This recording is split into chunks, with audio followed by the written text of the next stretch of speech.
என் மன மகிழ இன்ப கீதமாய் என்பாக வளம் வந்து பண்பாக வரவேற்ற அறிவுடைய மங்கையே, உன் பக்திக்கு மெச்சுகின்ற அலைமகள், கலைமகள், மலைமகள் இவர்கள் 3 அடையாளம் பெற்று கல்வி, செல்வம், வீரம் இதை 3ஐயும் நீ கற்று பல்லாண்டு காலம் வாழ வாழ்த்துகின்றேன். பல்லாண்டு காலம் வாழ வாழ்த்துகின்றேன். பால் போலே உன் உள்ளமதை நான் இருப்பதை கண்டேனம்மா. பால் போலே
அறிவு, அழகு, கல்வி, நோயின்மை, வலிமை, நல்விதி, உணவு, நன்மக்கள், ஒருமை, இன்மை, துணிவு, நீண்ட ஆயுள் என்று சொல்லக்கூடிய 16 செல்வம் பெற்று பெருவாழ்வு வாழ வேண்டும். இவ்வண்ணம் நிகழ்ந்த வண்ணம் இனி இந்த உலகத்துக்கெல்லாம் உய்வண்ணம் அன்றி மற்றொரு தீர்வண்ணம் உருவதுண்டோ? மை வண்ணத்தை அழைத்து போரில் மலை வண்ணத்தை அன்னையிலேயும் கைவண்ணம் அங்கு கண்டேன், கால் வண்ணம் அங்கு கண்டேன். ஆகையினாலே ராமனுடைய திறமையை, கைவண்ணத்தை எங்கு கண்டேன்? தாடகை என்று சொல்லக்கூடிய பெண்ணை வந்து வரம் கண்ட பொழுது அவனுடைய கைவண்ணத்தை கண்டேன். தாடகை என்பவள் சாதாரண 1000 யானை பலம் கொண்டவள். அப்பேற்பட்ட பெண் என்ன செய்ய தெரியுமா?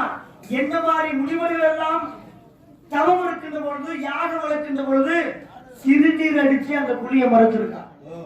அவளும் பெரிய வலிமை வாய்ந்தவள், வீரம் வாய்ந்தவள். யாருமே ஒண்ணும் பண்ண முடியல. அப்பேற்பட்ட அந்த தாடகைய ஒரே வானத்தில் போட்டுக் கொண்டார் என் பாட்டன் ஸ்ரீமன் நாராயணன் ராம அவதாரத்திலே. அந்த கைவண்ணத்தை அங்கு கண்டேன், கால் வண்ணத்தை ஒரு இடத்தில் கண்டேன். அகலிகை என்று சொல்லக்கூடிய பெண்ணாகப்பட்டவள் இந்திரனோடு இருந்ததனால அவனுடைய கணவனாகப்பட்டவன் சாபம் கொடுத்தான். சாபம் கொடுத்து அப்ப என்னதான் இருந்தாலும் தன் கணவனுடைய நிலைப்பாடு மற்றவன் நிலைப்பாடு உனக்கு தெரியாம போனதுனால நீ கல்லாக போக சாபம் கொடுத்தான். அப்ப கேட்டால் நான் கல்லாக இருக்கின்றேன், எப்பொழுது எனக்கு மோட்சம் கிடைக்கும் என்று கேட்டவுடனே அப்பொழுது ராமனுடைய கால் பட்டவுடனே அந்த கல்லாக இருக்கக்கூடிய நீ பெண்ணாக மாறுவோம் என்று அந்த வரம் கொடுத்தான். அப்ப கைவண்ணத்தையும் கண்டேன், கால் வண்ணத்தையும் கண்டேன் ராமாயணத்திலே. ஆனால் இந்த இடத்திலே உங்கள் கைவண்ணத்தையும் காணவில்லை, கால் வண்ணத்தையும் காணவில்லை. ஆலோலம் சோர் என்று சொல்லுகின்ற நாவண்ணத்தை கண்டு அடியின் உங்களை பார்க்க வந்துவிட்டேன். ஆகையினாலே இந்த அகமகிழ்ச்சியோடு, இந்த முக மகிழ்ச்சியோடு உங்களை பற்றி விசாரிக்கலாம் என்று ஆசைப்படுகிறேன். தலைவி அவர்களே, விசாரிக்கலாமா? கேளுங்கள் தரப்படும், கச்சங்கள் திறக்கப்படும், தேடங்கள் கிடைக்கப்படும் என்றார்கள். எதையுமே கேட்டாதான் கிடைக்கும், கேட்கனா கிடைக்காது. இந்த மாதிரி நீங்க விசாரிக்கிறேன் அப்படிங்கிறீங்க. விசாரணைகளில் பல வகை உண்டு. இதில் என்ன வகையான விசாரணை என்று நான் தெரிந்து கொள்ளலாம் என்று ஆசைப்படுகிறேன். மலைகள் வான் சிறக கண்டேன், பாரதி நன்னீர் கண்டேன், அலைகள் பீல கண்டேன், அயனைந்து தரிசனம் கண்டேன், சிலை மந்திர ரோகம் கண்டேன், சிவன் சுத்த கழுக்கம் கண்டேன், கொலை எந்திரன் இது கண்டம் கண்டேன், கொடுத்ததை வாங்க காணேன்.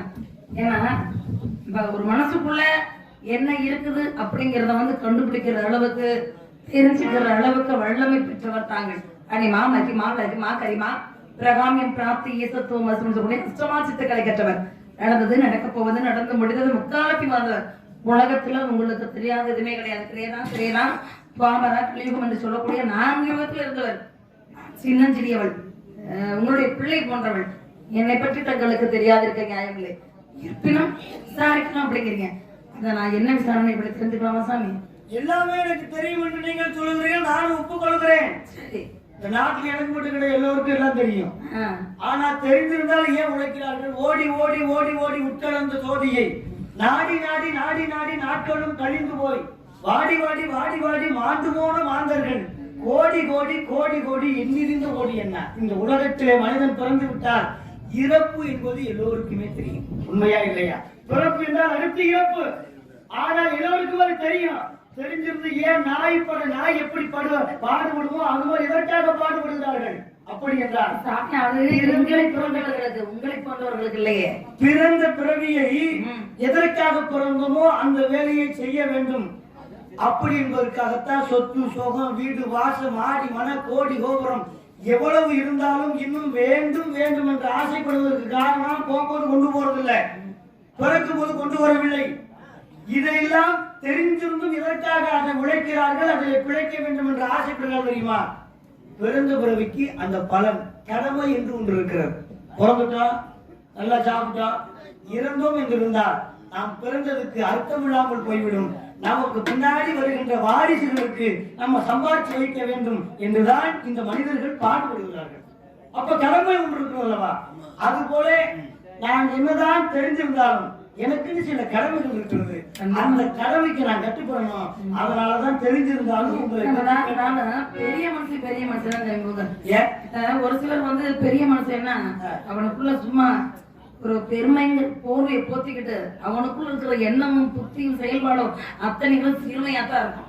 நீங்க அப்படி இல்லாம பெரும்போக்கா உங்களுடைய தரப்பிற்கும் தகுதிக்கும் இந்த பாத்திரத்திற்கும் எந்த பக்கம் வந்துடக்கூடாதுன்னு நினைச்சு உங்க பாத்திரத்தை காப்பாற்ற நீங்க எப்படி எல்லாம் பாடுபடுறீங்க இல்லைங்களா? அந்த மாதிரி எங்களுக்கு சொல்லியிருக்காங்க. அருமையா ஒரு வாசகத்தை சொன்னீங்க. ஓடி ஓடி உழைக்கணும், ஊருக்கெல்லாம் கொடுக்கணும், ஆடி பாடி நடிக்கணும், அன்பை நாம் ஓடி ஓடி உழைக்கணும்.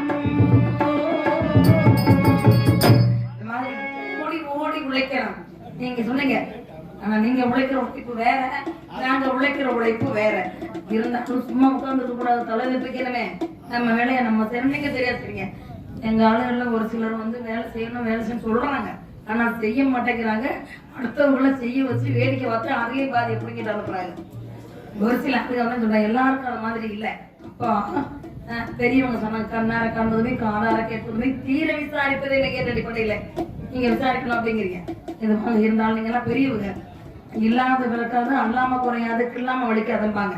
நீங்க வந்து முறையா விசாரிக்கணும், அதுவும் நான் சொல்லணும் அப்படிங்கிறது உங்களுடைய. நாட்டுல பல வகை நிலை உண்டு. சரி, ஏற்றி பிழைப்பவர் 7 கோடி, உழைச்சு பிழைக்கிறவன் 1 கோடி தான்.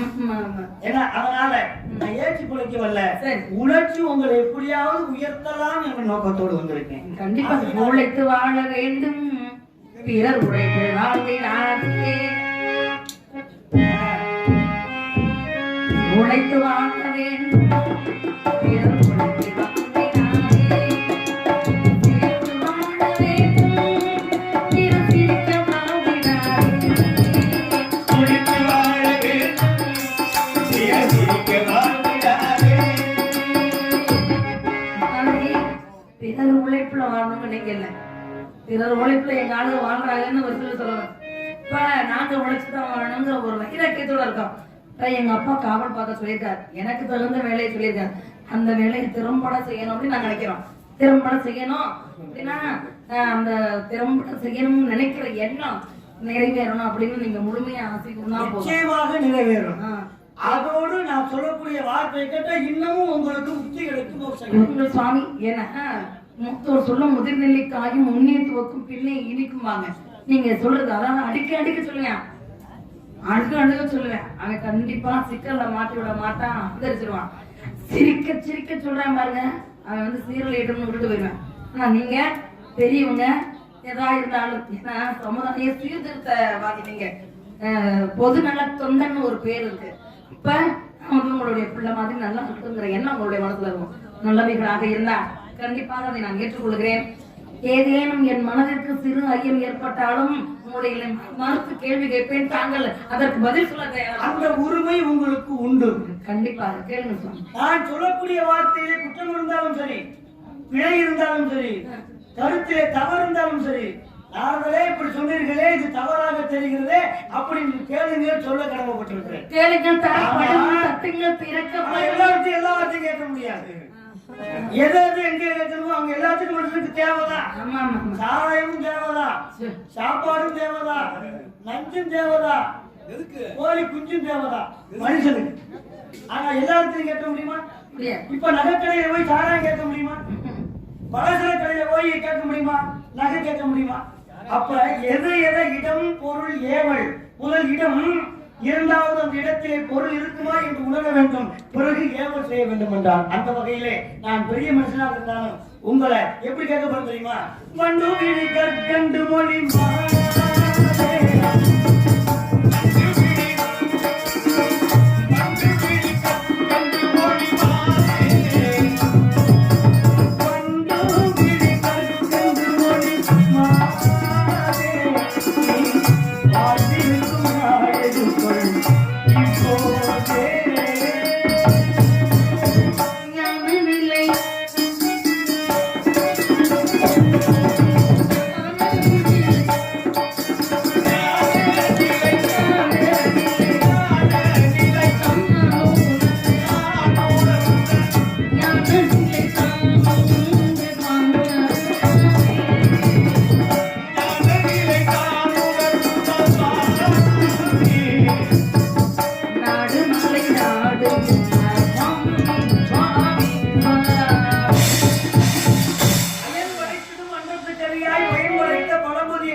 நயன் படைத்திடும் நற்கொண்டை நாட்டினை பொய்யன் படைத்து விளங்கும் மேற்பாடு என்று பெரியவர்கள் சொல்ல கேள்விப்பட்டிருக்கேன். எங்க அப்பா உங்களை எவ்வளவா பெரியவர், அம்மா எங்க அப்பா இருக்காங்க, பிரம்ம சிவபெருமா இருக்காங்க, என் பாட்டு இருக்காங்க.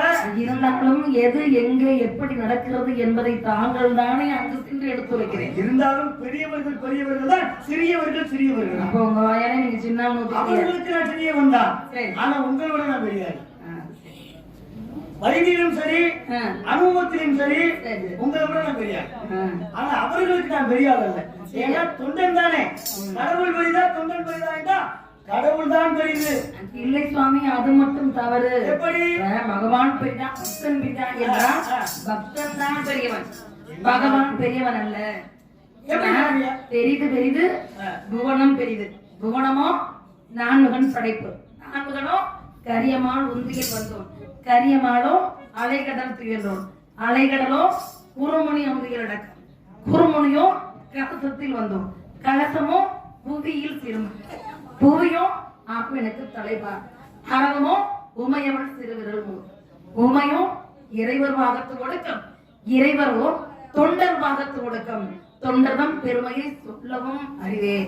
அப்படி நாங்க எல்லாம் பேசி எப்படி முடிச்சுட்டாங்க? இறைவர் தொண்டர் பாகத்துள் அடக்கமா. அப்ப மூர்த்தி பெருசா கீர்த்தி பெருசானா எது பெருசு? கீர்த்தி தான் பெருசு, மூர்த்தி சிறியதாக இருந்தா. பெரிய கோயில் எல்லாம் பாருங்களேன். இப்ப முக்கியமா எடுத்துக்கிறோம், இப்ப 18ஆம் படி கருப்பு சாமி இருக்கு இல்ல, எல்லா ஆலயமா இருந்தாலும் முன்னோடு உள்ள கருப்பு சாமி இருக்கும். இல்ல குலசாமி மதுரவேறு சாமியா கருப்பு சாமி இருந்தா இந்த கோயில் இருக்கிற அளவுக்கு கோபுரம் உயரமா எங்கேயாவது கட்டி வச்சிருக்காங்களா? இல்ல, அடக்கமா வச்சிருப்பாங்க.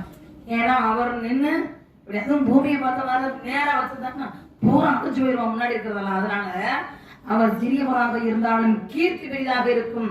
அவள் உலகத்தையே காத்து கொள்வார். அது மட்டுமல்ல, தன்னை நம்பியிருக்கும் அடியவர்களை காப்பாற்றுவார் என்ற காரணத்தினால்தான் கீர்த்திய பெருசா வச்சுட்டு மூர்த்திய சின்னதா வச்சிருக்காங்க. ஆகையினால மூர்த்தி பெருசுல கீர்த்தி தான் பெருசு. அழகா சொன்னீங்க, தொண்டனும் பெருமையை சொல்லவும் போய்தோ தொண்டன் தான் பெரிது என்று சொல்ல சொல்றீங்க. ஆனா ஒருத்தன் கடவுள் தான் பெரிது என்று சொன்னான். என்ன தெரியுமா?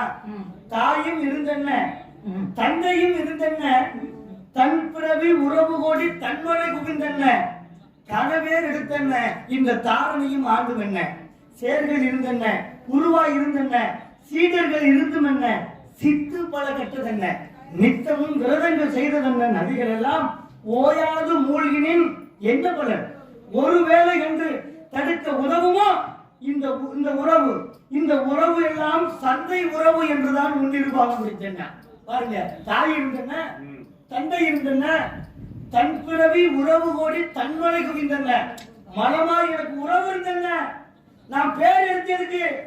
ஆனா இறைவா, இதெல்லாம் மாய வாழ்க்கை, உன்னுடைய பாதம் அடைவதுதான் தலை சிறந்தது, அதையினால நீதாண்டா இறைவா பெரியவன் என்று நானும் சொன்னானே. அப்ப கடவுள் தான் அங்கு வருகிறது சொல்லியிருப்பாங்க. கண்டிப்பா அதுக்குதான் கண்ணுக்கு தெரியாதது தன்னையும் மீறி அப்பாற்பட்ட ஒரு சக்தி இருக்கிறது, அதுதான் கடவுள் அப்படின்னு சொல்லிட்டு எல்லாருக்கும் தெரியாது.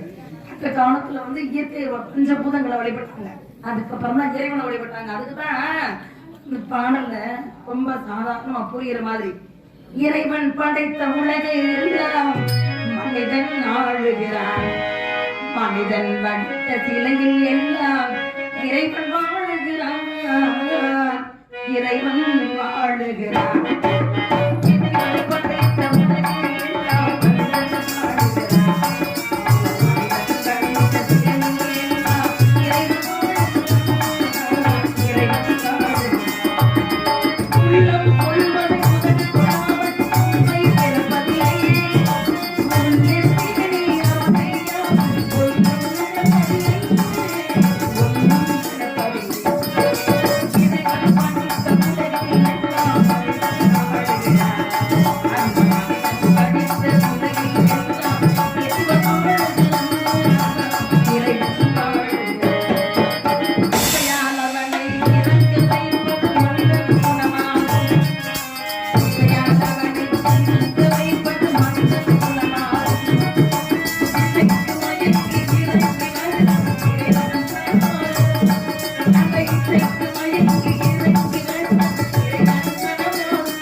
ஞானம் என்றால் எல்லாமே தெரிந்திருந்து ஒன்றுமே இல்லை என்று எவன் ஒருவன் இருக்கிறானோ அதுக்கு பேர் தான் ஞானம். ஒண்ணுமே தெரியாதவன் எனக்கு எல்லாம் தெரியும் என்று எவன் ஒருவன் சொல்லுகிறானோ அதுக்கு பேரு ஆணவம் பேரு. இப்ப நீங்க சொன்னீங்கல்ல, இது வந்து மனிதர்கள் என அருவமும் உருவமாகி அனாதையாய் பலவாய் ஒன்றாய் பிரம்மமாய் நின்ற சோதி பிழம்புதோர் மேடியாகி கருணை கூர் முகங்களாரும் கரன்கள் 12 கொண்டே ஒரு திரு முருகன் வந்தாங்கு உதித்தனன் உலக உயர்ந்தார். அருவமும் உருவமாகினார். அருவமா யாரு காட்சி கொடுத்தாங்க? முருகன் எங்களை போல் ஞானிகளுக்கு அருவமாக காட்டினார். ஆனா உருவமாக யாரு காட்சி கொடுத்தாங்க தெரியுமா? உங்களை போல் தொண்டர்களுக்கு மனிதர்களுக்கு உருவமாக காட்சி அளித்தார். அப்ப அருவமாக ஆனவன் யாரு? எங்களை போல் ஞானிகளுக்கு. உருவமாக வந்தது யாரு? உங்களை போல் மனிதருக்கு. அதுக்கு தான் சொன்னான், சித்தமெல்லாம் எனக்கு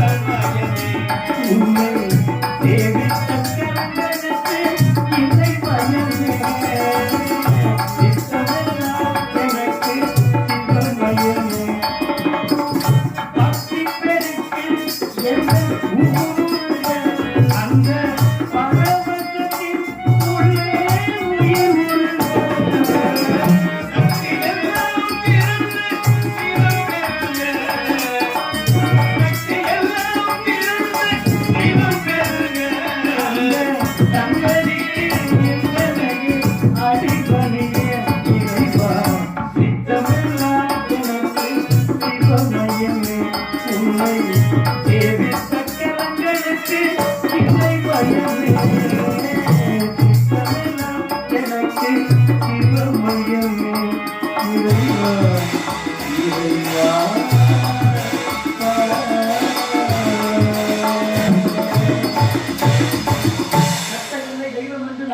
ஓதும் சாத்தியே சுத்தி வந்து முழு வந்து ஓதும் மந்திரம் ஏனடா நட்டகனும் பேசுமோ நாதன் உள்ளுருக்கு இருந்தான். அப்ப எங்களை மாதிரி ஞானிகளுக்கு எங்க இருக்கா? உள்ளுக்குள்ள இருக்கா. உங்களை மாதிரி